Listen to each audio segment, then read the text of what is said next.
আমরা আগে ছিলাম অপোজিশন ব্যাংক এবং ট্রেজারি ব্যাংক। তখনও আমি বলতাম যে আমাদেরকে, বিশেষ করে আমাকে অপোজিশন হিসেবে আমাকে মাফ করবেন, চিহ্নিত করবেন। তখনও বলতাম, কারণ যারা বঞ্চিত লাঞ্ছিত এই জাতিদের জন্য আমি সবসময় আছি, থাকবো।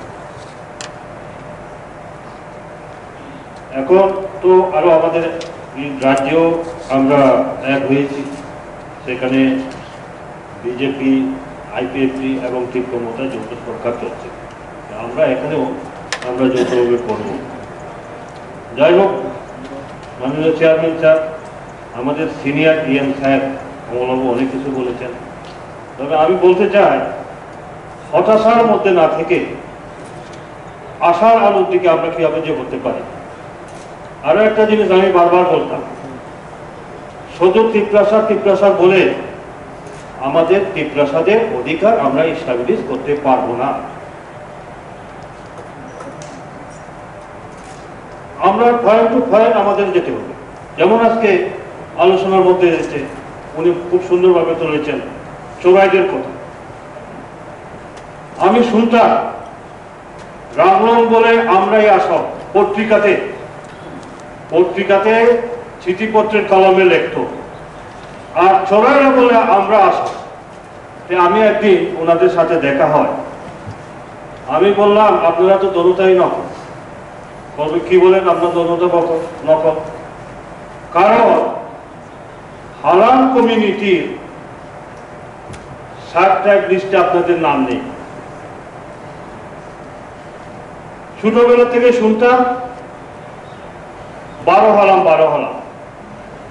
বাস্তবে যখন রাজনীতিতে আসি, আমার একটা অভ্যাস, আমি যেহেতু জনজাতি, অন্যতা বুঝি আর নাই বুঝি। আগে কিন্তু আমি জনজাতি হিসেবে জনজাতিতে তার হিস্ট্রি, তার ব্যাকগ্রাউন্ড আমার জানা থাকা দরকার। গাতে দেখলাম শিডিউল টাইপের নাই, 12 হালামের মধ্যে 10 হালাম আছে, 2 হালাম নাই। তাহলে কোন হালাম নাই? সেটা হচ্ছে রামলং এবং চোরাই।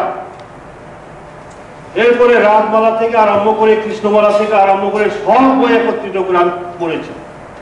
তখন দেখা যায় রাজমালাতে পরিষ্কার ভাবে উল্লেখ আছে যে মহারাজ চোরাই পাড়াতে ভ্রমণ, চোরাইদের কাহিনীর উল্লেখ আছে। রামলং অনেক কিছু স্পেলিং এর কারণে, উচ্চারণের কারণে বানানটাও ভুল হয়ে গেছে, রামলং যখন লাংলং হয়ে গেছে। এরকম বহু উদাহরণ আছে।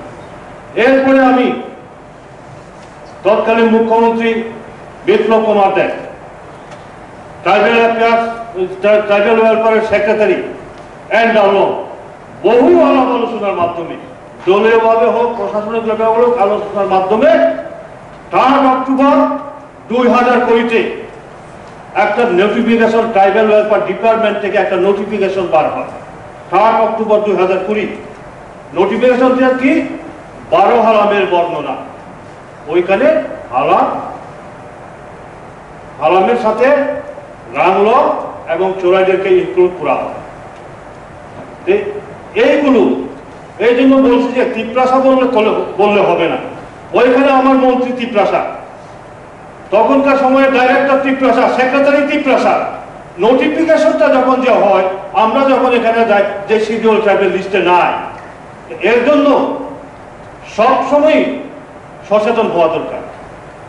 এইগুলোর ব্যাপারে আমাদের সচেতন হওয়া দরকার। যেমন আমি অনুরোধ করব, আমাদের চিফ এক্সিকিউটিভ অফিসার আছে, প্রশাসনিক আধিকারিকরা আছে, স্টেট গভর্নমেন্টের ট্রাইবেল ওয়েলফেয়ার ডিপার্টমেন্টের প্রশাসনিক আধিকারিকরা আছে। এই যে সংযোগ গ্যাপ, এর জন্য স্যার আমি আগেও বলেছি এই অধিবেশনে, এই হাউসের মধ্যে আপনি মোস্ট সিনিয়র। 7 শিডিউল থেকে যখন হয়েছিল 1982, তখন থেকে আপনি নির্বাচিত সদস্য হয়েছেন। এরপর পরপর নির্বাচিত সদস্য, মোস্ট সিনিয়র। এরপরে আমার কি নাম করে মাননীয় রাজ্যপাল কর্তৃক মনোনীত বিদ্যুৎ বাবু, উনিও 2000 সালে এমডিসি হয়েছেন। বাকি কিন্তু এই হাউসের মধ্যে সব নতুন। যার জন্য বলেছিলাম এডিসিতে কি অ্যাক্ট হয়েছে, কোন সময় কি নোটিফিকেশন বেরিয়েছে, সেইগুলো কিন্তু মাননীয় সদস্যদের দেওয়া দরকার। এগুলো নিয়ে যদি পড়াশোনা না করে, পড়াশোনা করবে কোথায় ত্রুটি আছে বিচ্যুতি আছে সেটা দেখার পরেই সংশোধনের প্রস্তাবটা আসবে। কারণ এই সদস্যরা হচ্ছেন এই হাউসের আইনসভার সদস্য। আইনসভার যারা সদস্য যেটা ত্রুটিগুলো সংশোধন করে বঞ্চিত লাঞ্ছিত সম্প্রদায়গুলোকে অধিকার দেবে সেটুকু তো আমাদের কাছে নাই। এগুলো আমাদের দরকার। স্যার আপনি জানেন মোস্ট সিনিয়র, বিশেষ করে রাজ্য সরকার থেকে এই 7 শিডিউল মোতাবেক যখন অটোনমাস কাউন্সিল হয়, বিশেষ করে 83, 84 স্টেট গভর্নমেন্ট থেকে বিভিন্ন কিছু নোটিফিকেশন বানিয়েছে।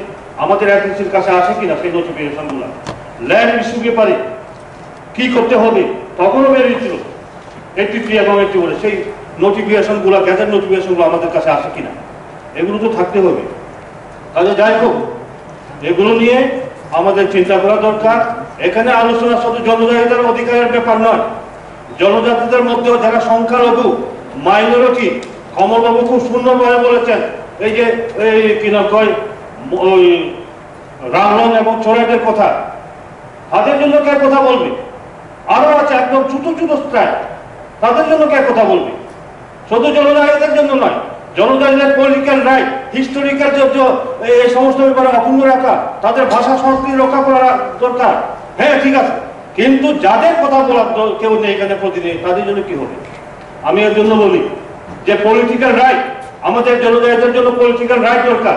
বিভিন্ন সাব ট্রাইব এবং সাব ট্রাইব তাদেরও দরকার জনজাতিদের মধ্যে সংরক্ষণের ব্যবস্থা থাকা দরকার। তাহলে যাই হোক, আমি আগেও বলেছি, হাউসে যখন আমি ঢুকবো ডিসকাশন করব, আমার কিন্তু পার্টির ফিলিংসটা থাকে না, বাস্তবের উপর চলা। এখন এখানে যে যেটা এসেছে Tripura tribal area autonomous district, establishment of village committee, 8 amendment